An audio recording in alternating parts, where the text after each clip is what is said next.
A luz ainda brilha. É o título da nossa palestra desta tarde. Está ligado aqui ou está ligado aí? Está ligado aí ou aqui? Eu preciso que ligue aqui. Pode ser? Então vamos lá. Não está funcionando, vamos ver. Esse nosso esquema aqui, às vezes ele dá uma pane, já volta. Vamos lá. Não. Vamos lá. Eu vou tentar por aqui. E Coríntios capítulo 3. Esse texto é um texto muito importante, que nos ajuda a entender quem foi Ellen White e qual foi o valor e a importância do seu ministério para a igreja adventista. 1 Coríntios capítulo 3. Versículos de 11 a 13. A palavra de Deus em 1 Coríntios 3, 11 a 13, diz assim. Todos acharam? 1 Coríntios 3, 11 a 13. Diz assim. Porque ninguém pode lançar outro fundamento além do que foi posto, o qual é Jesus Cristo. Verso 12. Contudo, se o que alguém edifica sobre o fundamento é ouro, prata, pedras preciosas, madeira, feno, palha, manifesta se tornará a obra de cada um, pois o dia demonstrará porque está sendo revelada pelo fogo, e qual seja a obra de cada um, o próprio fogo o provará. Vocês estão entendendo? Vocês estão entendendo o que Paulo está falando aqui aos Coríntios? Toda obra produzida debaixo do sol será provada. E essa obra produzida, em algum momento da caminhada, ela vai provar se ela é palha, se ela é ouro, se ela é prata, seja lá o que ela for, ela será provada. Tudo que alguém faz, o tempo há de revelar se isso é verdade ou não. Se isso vai ser comprovado ou não. Se isso vai subsistir ou não vai subsistir. Se você construir uma casa, e essa casa tiver um fundamento, um alicerce, todo cheio de rachaduras, de areia, o que vai acontecer com a casa em pouco tempo? Ela vai ser destruída. Em pouco tempo a casa vai se revelar. Vai revelar o quê? Quem construiu a casa. Porque quem constrói tem a responsabilidade do quê? De saber, desde a base, o que vai colocar no alicerce para poder construir a casa, para que a casa não caia. Assim também, você pode aplicar o mesmo princípio para o quê? Para os escritos, quer sejam eles os escritos da Bíblia, quer sejam eles os escritos do quê? Dos testemunhos. Quer sejam eles os escritos dos testemunhos.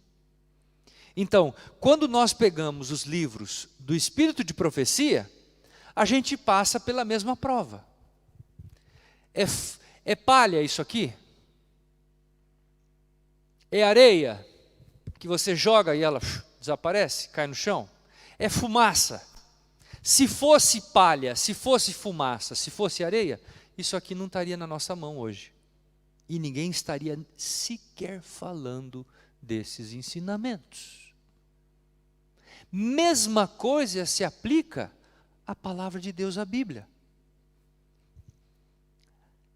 A Bíblia diz assim, de que o mundo passa e as suas concupiscências, mas aquele que faz a vontade de Deus permanece para sempre.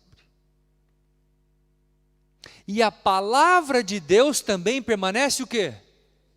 Para sempre. Então, o que é palha não pode permanecer para sempre. O tempo vai revelar isso. O fogo vai revelar isso. Que fogo é esse? É o fogo da prova, da provação, do estudo, da análise, da pesquisa. Tudo vai ser revelado no seu devido tempo. Bom, com base nesse pensamento, vamos então construir a nossa palestra. Eu acho que isso aqui não vai funcionar. Vamos lá. Não tem problema. A gente vai na mão aqui. Muito bem. Então, desde o início do Adventismo, a Igreja Adventista, ela tem dado crédito e ela tem acreditado, ela tem compreendido e aceitado de que Ellen White foi uma profetisa escolhida por Deus para poder comunicar verdades à igreja remanescente. Isso é um fato, desde o início. É verdade que houve algumas circunstâncias em que pessoas se levantaram e tentaram questionar o ofício profético dela. Aconteceu isso. Por exemplo, Bates, no início, teve dificuldade de entender que Ellen White era uma profetisa. Mas logo depois ele percebeu que o que ela falava era, evidentemente, vindo da parte de Deus. Muito bem, ao longo dos seus 70 anos, isso a gente viu na semana passada, ela escreveu mais de 100 mil páginas de manuscritos, 25 milhões de palavras, ela teve 2.000 sonhos, eu não falei isso na semana passada, vou falar agora. Alguns sonhos delas, sonhos e visões, duravam entre minutos até horas. O sonho mais longo que ela teve durou quanto tempo? Quem sabe? 4 horas e meia. 4 horas e meia. Vai ganhar um presente. Toma. É este. Guarde com carinho. 4 horas e meia. De 1 minuto a 4 horas e meia durava as visões dela. Percebam isso. Percebam isso. É para você. Vai guardar. Ela escreveu 100 mil páginas de manuscritos, como vocês viram na semana passada, eu mostrei para vocês os manuscritos, não é? E uma coisa interessante é esse manuscrito que eu trago aqui em minhas mãos, eu vou mostrar aqui rapidinho para vocês. Foi feita até uma pergunta semana passada sobre esse tema. Quando a gente olha o manuscrito do Grande Conflito, que é esse aqui que eu tenho em mãos, as pessoas ficam um pouco preocupadas, mas pastor, essa era a letra dela? Se você comparar a letra dela aqui com as letras de outros manuscritos dela, aparentemente não são as mesmas. Por quê? Porque quando ela escreveu o Grande Conflito, o inimigo tentou matá-la 3 vezes, tirar a vida dela. Então, enquanto ela está escrevendo o Grande Conflito, é como se ela está arrastando a caneta para poder expressar no papel aquilo que Deus revelou para ela sobre o plano da redenção. E é evidente que o inimigo das almas não tinha interesse nenhum que esse livro fosse publicado. Por quê? Porque esse livro desmascara as intenções do mal de Satanás. Esse livro fala claramente quais são os artifícios que Satanás vai usar para poder tentar o povo de Deus nos últimos dias da história da humanidade.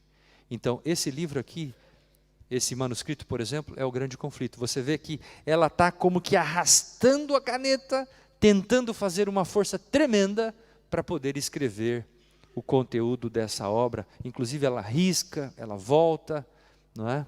E é interessante. Uma outra coisa que é interessante, mesmo manuscrito, que está aqui, está vendo esse manuscrito? É o mesmo daquele ali, só que lá tem esta página, e aqui é o verso da página. Você fala, pastor, aonde é que ela escrevia? Uma folha de papel em branco nos seus dias era algo raríssimo, não é que nem hoje, que você tem folha de papel em qualquer lugar. Uma folha de papel em branco naquele tempo era caro. Então o que ela usava para escrever? Qualquer pedaço de papel branco ela escrevia. Por exemplo, isso aqui é um recibo da chapelaria do pai dela, usado. Ela usou para escrever numa parte dele e no verso dele. Olha lá. Percebe? Tudo era usado para poder escrever os manuscritos, né? Mas agora eu vou explicar uma coisa que pouca gente sabe, e é importante saber. Pastor Stencil, quantos livros Ellen White escreveu do começo ao fim? Quem sabe? Quem sabe vai ganhar um presente. Quem sabe? Quantos livros ela escreveu do princípio ao fim? 5 livros? Só isso? Por ocasião da sua morte, haviam sido publicados 23 livros. O 24º estava sendo publicado. Mas a minha pergunta não é essa. Eu estou perguntando quantos livros ela escreveu do princípio ao fim. Assim, começar hoje e terminar daqui tantos dias. Quantos livros vocês acham que ela escreveu? 5, 10, 20? A resposta correta é nenhum. Pastor, como assim? Ela não escreveu nenhum livro? É.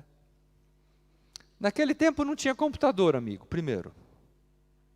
Segundo, ela viajava em média de costa leste a oeste 8 vezes por ano. Terceiro, ela era mãe. Quarto, ela era esposa.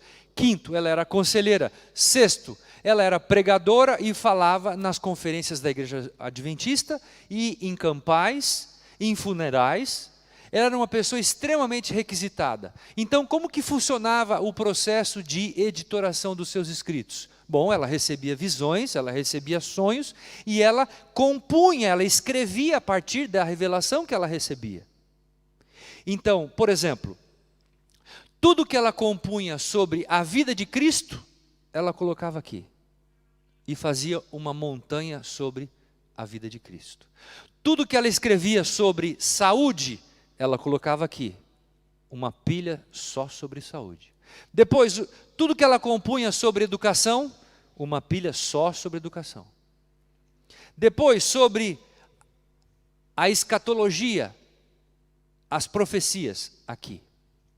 E assim ia montando uma pilhas e pilhas de materiais por áreas de especificidade literária. Como que ela compunha os livros? Ela pegava material de um conteúdo, juntava com outro, juntava com outro, com outro, com outro, formava um livro, revisava isso 1, 2, 3, 4 vezes e dizia: agora vocês podem imprimir, isso aqui é um livro, imprime. Não é como hoje você fala para o indivíduo: me escreva um livro sobre a literatura portuguesa e me entregue daqui 3 meses, tá bom? Ah, sim, está bom, tá. Eu vou à internet e tal, fico lá, então tem a data para entregar para o editor, para a editora. E você começa a compor no computador, pesquisa um monte de coisa e tal. Naquele tempo não tinha nada disso. E como, se ela fosse escrever um livro de cabo a rabo, a gente fala no Brasil, cabo a rabo, diz aqui? Não falam isso? Desculpa usar essa expressão. Rabo é uma expressão feia aqui, né? Desculpe. Essa expressão não é boa, então.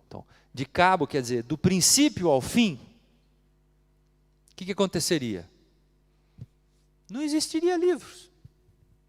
Se você fosse escrever um livro da página 1 à página 678, como o Grande Conflito, por exemplo, ela levaria... A série O Grande Conflito levou cerca de 60 anos para ser concluída. Os 5 livros. Né? Então a gente fica pensando, quanto tempo ela escreveu O Grande Conflito? Quanto tempo ela escreveu o Atos dos Apóstolos? Então, cada livro tem a sua história. Tá bom? Então, por ocasião da sua morte, haviam sido publicados 23 livros, e o 24º estava saindo do prelo da Review and Herald. Qual que era o 24º livro? Vai ganhar um presente. Qual era o último livro que saiu, que ela organizou? Deixa eu ver se eu tenho um presente aqui. A bandeira do Brasil. Qual que era o 24º livro? Quem sabe? Ninguém vai responder? Não? Era o livro Profetas e Reis.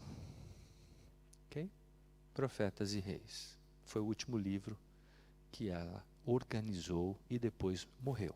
Pastor Estêncio, e os outros livros que foram publicados depois dela? Então, quando ela estava para morrer, em 1912, ela fez o seu testamento, em 1912, em fevereiro de 1912, e no seu testamento ela escreveu categoricamente dizendo que deveria ser formado um grupo de fideicomissários, ou indivíduos que cuidassem do patrimônio literário dela. Esse grupo, em princípio, foi liderado pelo seu próprio filho, William Clarence, que liderou esse grupo por cerca de quase 30 anos. Depois, o neto dela, o Arthur White, liderou por mais 30 anos. E depois, atualmente, o patrimônio foi liderado por várias pessoas, americanos, sul-americanos. Atualmente é liderado por um americano que está no comando disso, e o pastor Jim Nix é o secretário desse patrimônio. Então, assim funciona o departamento dos escritos de Ellen White, ok? Se tiver pergunta, põe no papel, escreva qualquer pergunta que for, estamos aqui para poder fazer a resposta. Conhece aquele programa Na Mira da Verdade? Já ouviram falar? As pessoas às vezes gostam desse negócio, né? Colocar o pastor na mira da verdade. Então vamos lá. Vamos ao próximo, então, o próximo slide.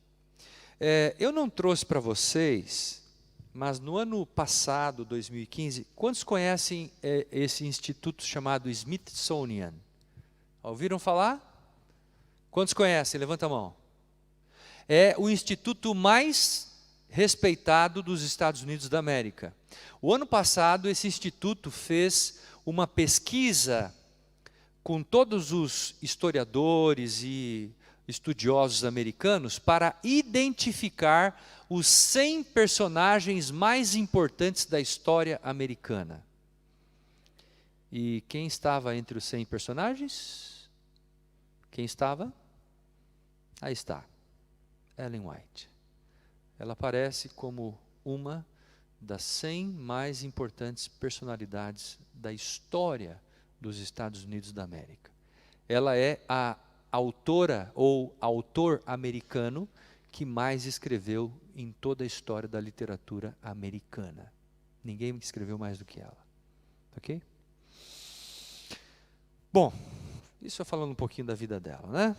Mas vamos falar sobre o impacto dela sobre a igreja hoje. Por que nós damos tanta ênfase e importância sobre os seus escritos? Primeiro, porque eles trazem a compreensão mais ampla do tema do grande conflito.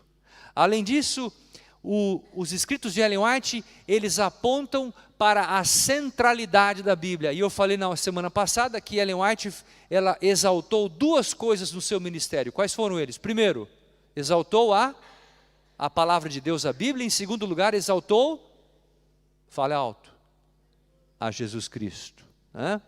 Então, ela centraliza a Bíblia sempre nos seus escritos.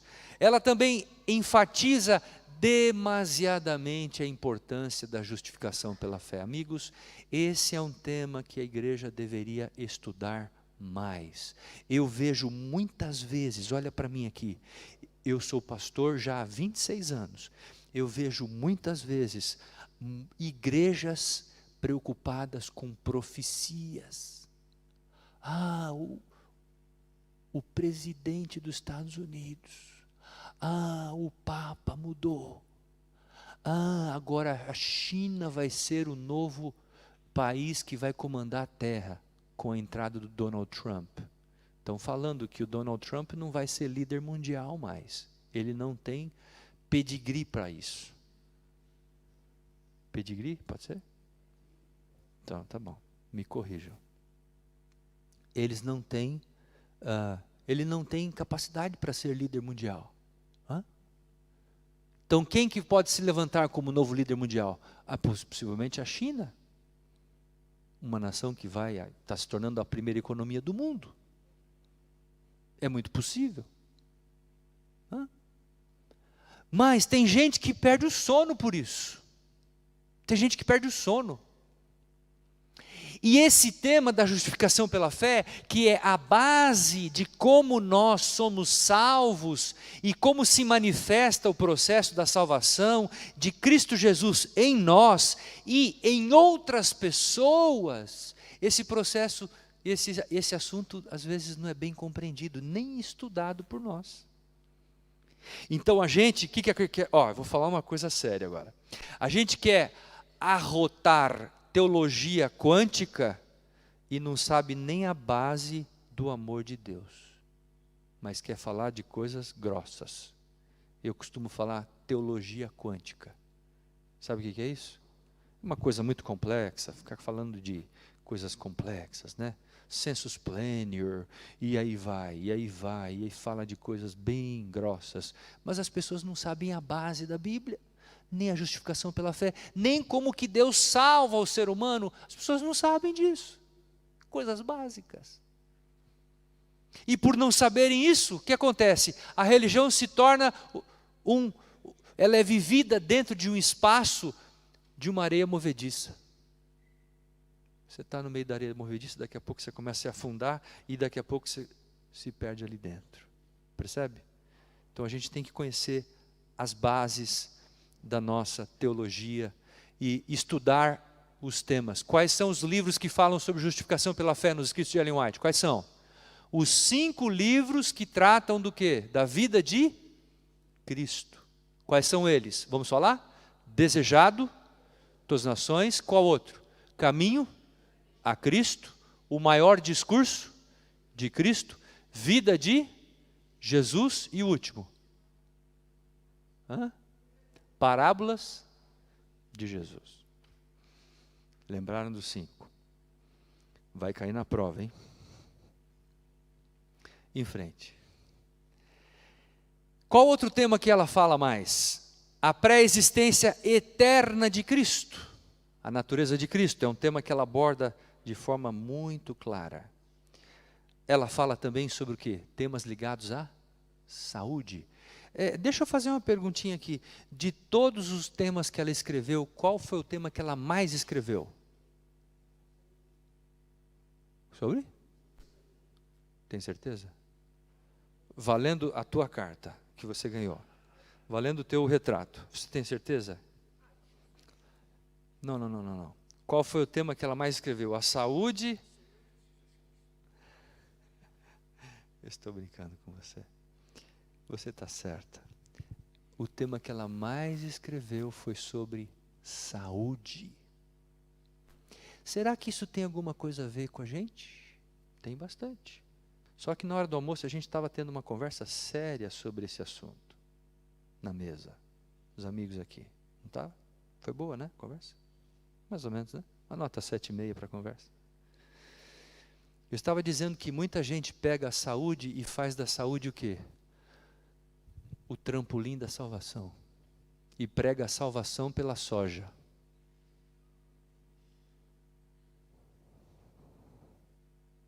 Já viu essa? Pastor, aqui a salvação é pela soja. Não é pela fé.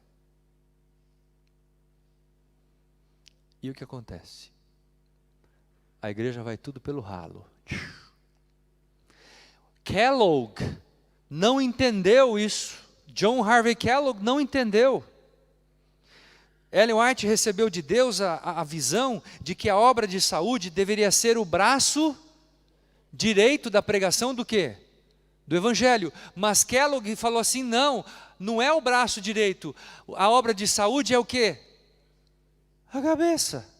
E quando ele transformou a obra de saúde na cabeça da pregação do Evangelho, o que aconteceu com ele? Foi pelo ralo.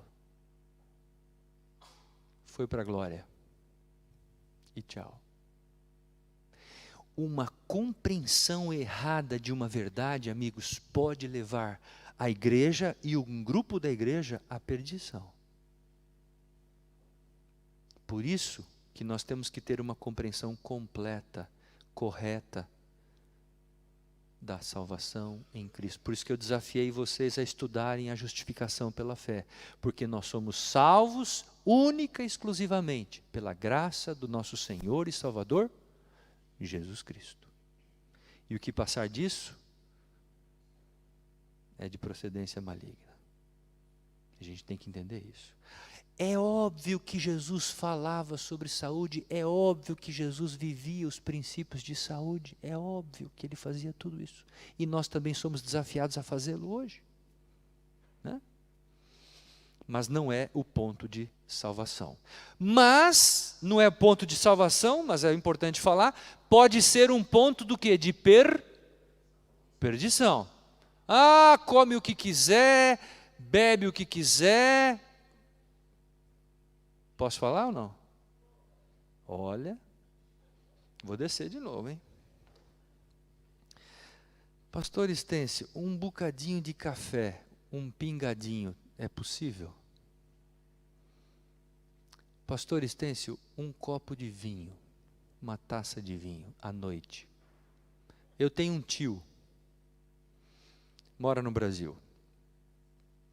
Ele falou assim, Renato, toda noite eu tomo uma taçazinha de vinho, bem pequenininho, aquilo faz bem para mim. Falei, tio, eu não vou dizer que o senhor está fazendo, não vou acusá-lo, quem sou eu para julgá-lo? Mas eu quero te dizer uma coisa, o problema do vinho não está com o vinho é uma coisa boa, o problema do vinho é o álcool.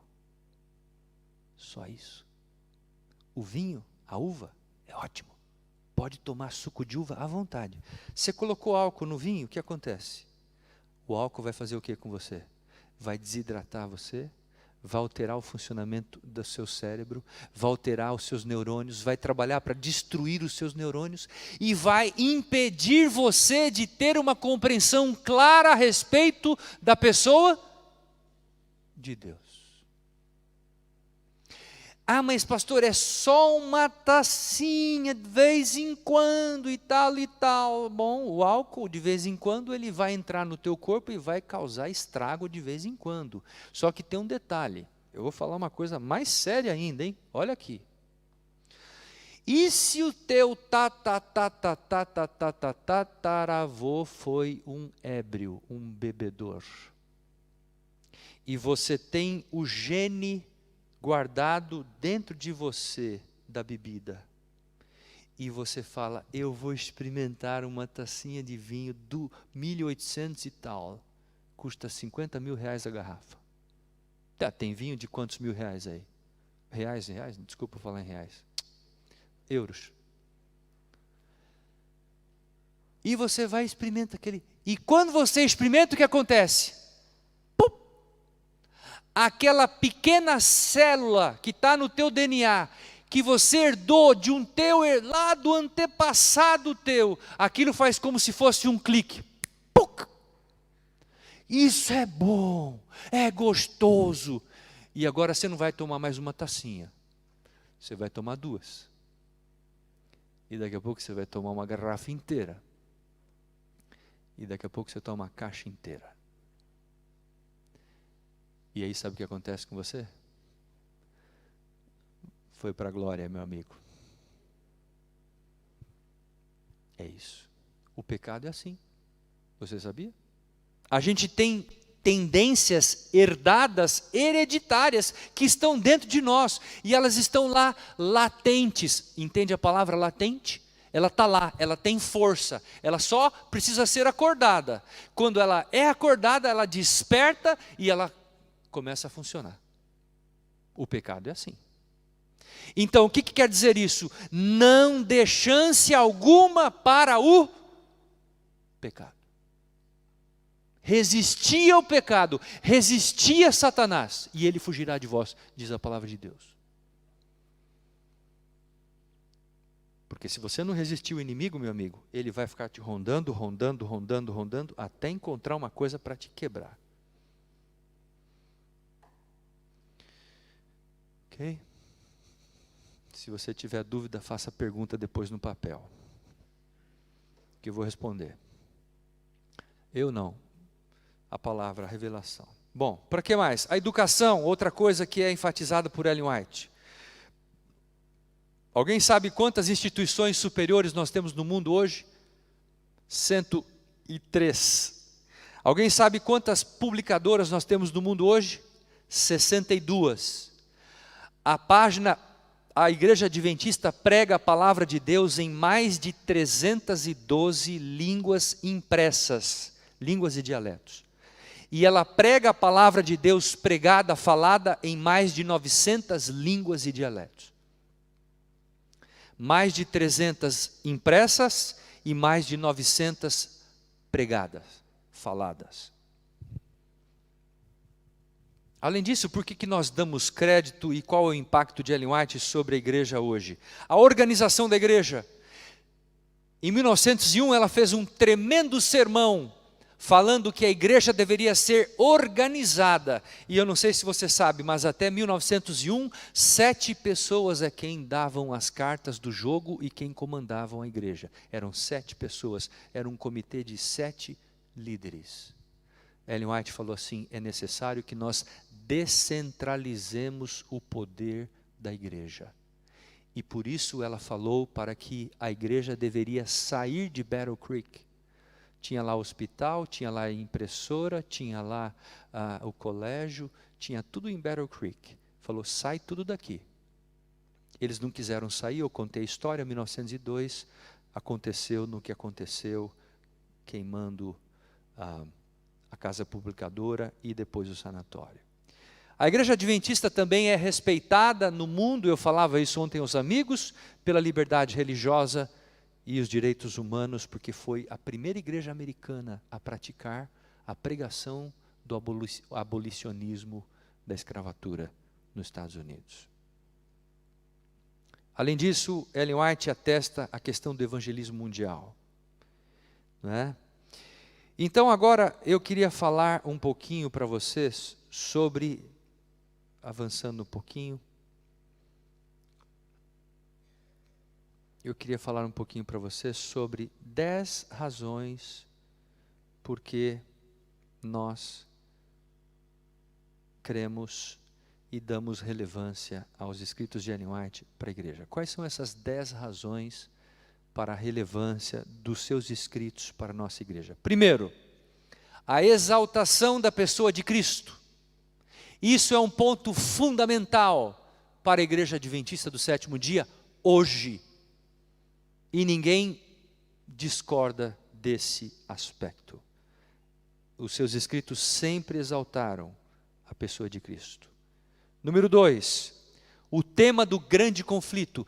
Nenhum autor da literatura cristã trata com tantos detalhes a história do grande conflito. Aliás, não existe uma sistematização da história do grande conflito em nenhuma literatura escrita por autores religiosos. Apenas Ellen White trabalha a questão do grande conflito. E é interessante a gente observar isso, né? Como que ela sistematiza esse assunto ao longo dos seus escritos. Número 3, as bênçãos espirituais. Eu disse aqui para você na semana passada, você tem alguém que não crê em Ellen White?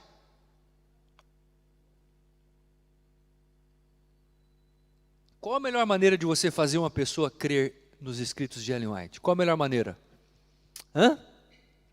Qual a melhor maneira, Miguel? Fala aí, você que é um bom pensador. É simples. Pega um livro e fala assim, escuta, ó, toma aqui, você vai ler o livro. Se esse livro trouxer dúvidas, questionamentos, tirar o teu sono, fizer mal para você, você me fala, tá bom? Vamos fazer um trato. Então você pega o livro, dá para a pessoa ler e ela lê. Se ela não for abençoada espiritualmente, ela vai falar para você. Agora, eu nunca vi uma pessoa ler os escritos de Ellen White e voltar para alguém e falar assim, olha, me fez mal a leitura, eu tive indigestão, perdi o sono, né? Tive pesadelo. Não existe. Porque os escritos dela estão em plena harmonia com os escritos da palavra de Deus, a Bíblia, óbvio. Né? Vamos avançar. Mais à frente. As vantagens para a saúde. Voltando à saúde aqui. Olha lá. Aliás, deixa eu falar um pouquinho sobre saúde. Eu esqueci de falar uma coisa para vocês. Olha, a saúde é importante, sabia? Mas tomem cuidado, hein? O inimigo, ele anda em derredor bramando como o leão. Sabe o que acontece? A gente não toma café, né? Mas aí já inventaram o café o quê? Descafeinado. A gente não toma cerveja, mas já inventaram o quê? A cerveja sem álcool. Daqui a pouco, vão inventar um pecado despecaminado. Ok? Então você tem café descafeinado, cerveja sem álcool, pecado despecaminado.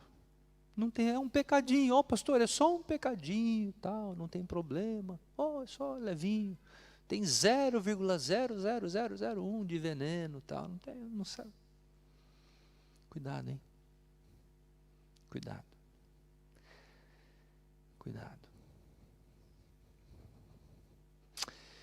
Seguindo, quais são as vantagens para a saúde quando nós seguimos os conselhos de Ellen White? De acordo com os nossos estudos, os adventistas que vivem os princípios da palavra e das orientações de saúde, vivem em média, 8 a 10 anos a mais do que a população em geral. Ouviram isso? Quer ter vida saudável?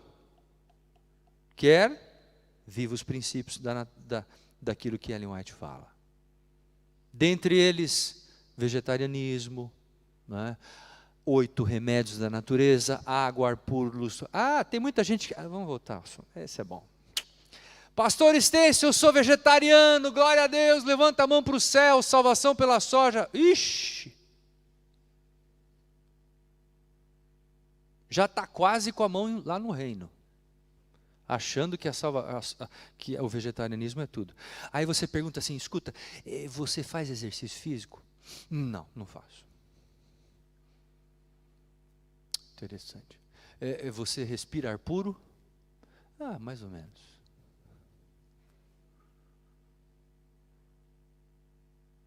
Você toma água? Eu tomo meio litro de água por dia. No final das contas, você fica perguntando, do que vale você ser vegetariano se você não segue os outros remédios da natureza? Percebeu? Então, para você receber o benefício da bênção de Deus, você tem que praticar quantos remédios? Os 8. 8. Ok? 8. Água, ar puro, luz solar, exercício físico, confiança em Deus, abstinência, não é? O que mais? Descanso, dormir na hora certa, não é? E higiene. Posso falar de higiene? Tem gente que vai dormir com a roupa 3 semanas sem lavar. Vai dormir. Eu tive um amigo lá no Newbold College, onde a gente estudou um tempo lá, o cara tinha um lençol que estava 3 meses sem lavar. O lençol! Ele podia ser até vegetariano, um bom vegetariano, eu sou vegetariano. Mas espera aí, o lençol do indivíduo estava mais cheio de bactéria do que bife de 2 semanas. Percebe? Tem gente que não tem lógica, então, às vezes, a pessoa pega um ponto e ela se fixa naquele ponto e ela acha que ela vai fazer o ponto da salvação dela aquilo. Desastre. Esse é o meu melhor aluno. Bom, tudo bem até aqui? Estão comigo? Então vamos lá, vamos avançar. Bom, tem que respirar fundo. A exaltação da Bíblia, já falamos da exaltação da Bíblia, o quinto item, exaltar a Bíblia, fundamental, não é isso? Sexto item, o impacto sobre as instituições da Igreja Adventista ao redor do mundo, não é?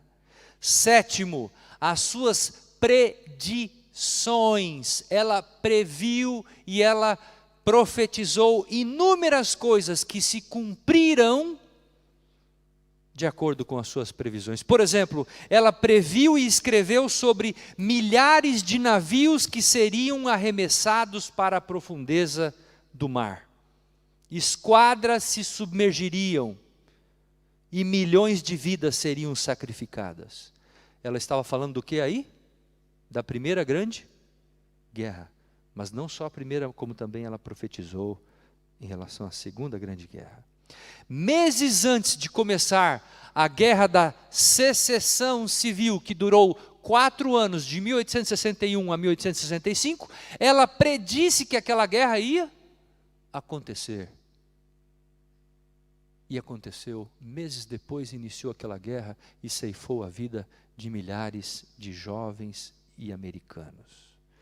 Ela fala também sobre a tentativa do governo de controlar a bolsa. Eu falei um pouquinho semana passada. Ela também predisse o sanatório que seria queimado. Número 8.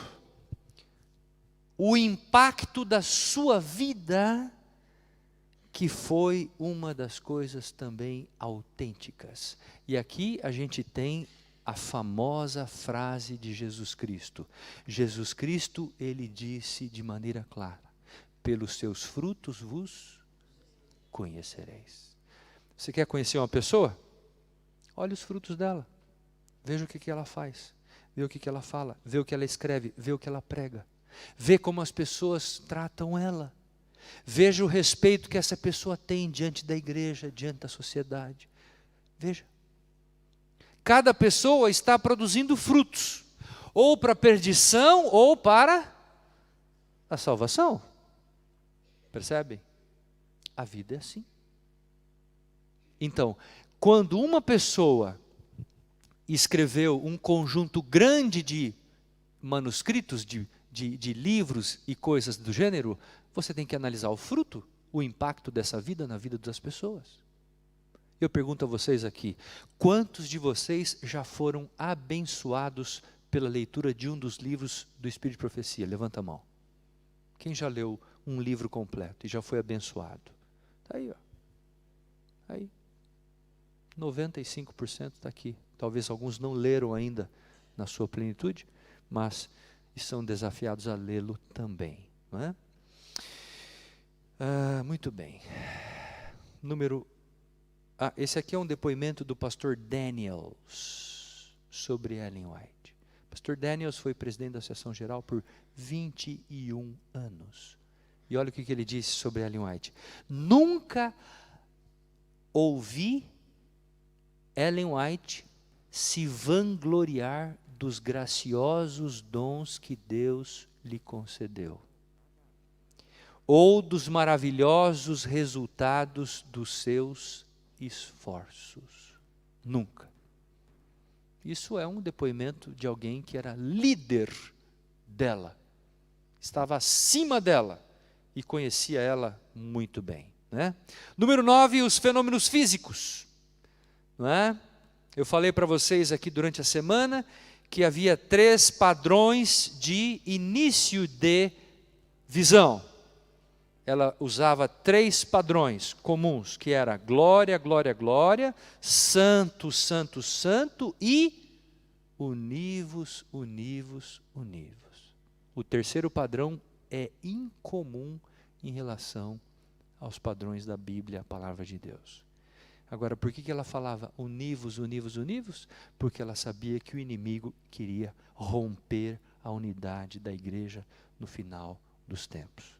Isso é um fato. Ok? Vamos ao último item, que é o selo de autenticação dos seus escritos. Pergunto a vocês qual que era o selo, o carimbo de autenticação dos seus escritos. Era a pessoa de Jesus Cristo. Ela disse: você sabe que todo o meu tema, no púlpito e em particular, pela voz ou escrita, é o quê? É a vida de Cristo. A vida de Jesus Cristo era o selo de autenticação dos escritos de Ellen G. White. E assim foi ao longo da sua caminhada. Falamos na semana passada sobre isso. Está aí a face do Cristo humano. Quem não estava, depois pergunte para alguém que veio. Não é? Alguém não viu essa foto aí? Levanta a mão. Quem não viu essa foto? Só você? Alguns não viram essa foto. Eu expliquei a semana passada. Ela estava em visão e Jesus, a face do Cristo humano foi mostrado a ela. E ela gravou a face do Cristo humano e... tudo bom? Ela gravou a face do Cristo humano e, uma certa ocasião, ela estava visitando uma das amigas e quando ela bateu os olhos na parede da casa de uma das amigas, ela olhou, aí está! E a amiga falou, o quê? Aí está a gravura mais próxima daquela que Deus me revelou em visão da face do Cristo humano. Aí está. Apaga a luz aqui para a gente ver melhor, por favor. Se dá para apagar a luz aí. Quem sabe apaga a luz central. Tem como apagar ou não? Aí, pronto. A lateral. Aí ficou bom, né? Estão vendo? Vamos parar um pouquinho. O que você está vendo nessa imagem? Vamos contemplar. Não é um ator de Hollywood. Não é o CR7.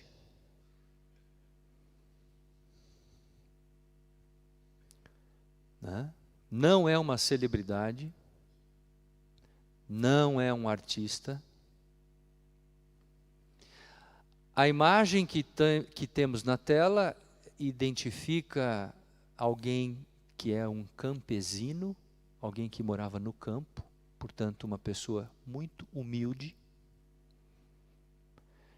que comunica nos seus traços a paz, a bondade, o amor, o domínio próprio, a mansidão, todas as coisas que vocês têm em Gálatas 5:22, vocês têm aí nessa imagem de Jesus. Gálatas 5:22 fala sobre o que mesmo? Os frutos do Espírito Santo. Está aí, em pessoa. E Ellen White identificou essa gravura como sendo a mais próxima daquelas que Deus havia revelado em visão. Ok? Muito bem. Podem acender a luz. Vamos em frente. Você deseja uma experiência cristã mais profunda? Você deseja um relacionamento mais íntimo com Cristo? A palavra de Deus é clara. Crede no Senhor vosso Deus e estareis seguro. Crede nos seus profetas e prosperareis. E eu quero encerrar levantando bem alto para você. Crede nos seus profetas. A Bíblia, a palavra de Deus. Crede na revelação dos testemunhos, a luz menor. E a palavra está dizendo, se você crer, a palavra está trazendo para você uma bênção. Você vai prosperar. Aquele que não crê, aquele que duvida, não receberá a bênção. Não irá prosperar. Tudo o que vier a fazer não prosperará. Porque a palavra é clara. Quando você crê no que o profeta revelou, haverá prosperidade. Prosperareis. Essa é a expressão usada nas Escrituras. Isso se aplica, número 1, à palavra de Deus, a Bíblia, e também à revelação dos testemunhos do Espírito de profecia. Que Deus a todos abençoe, que Deus lhes conceda uma bênção triplicada do poder do Espírito Santo. Foi uma honra, uma alegria estarmos juntos durante esses dias. Pastor Antônio já está chegando para fazer as perguntas, não é isso? E nós com certeza vamos em algum dia da nossa caminhada nos reencontrarmos, quem sabe aqui ou quem sabe pela eternidade.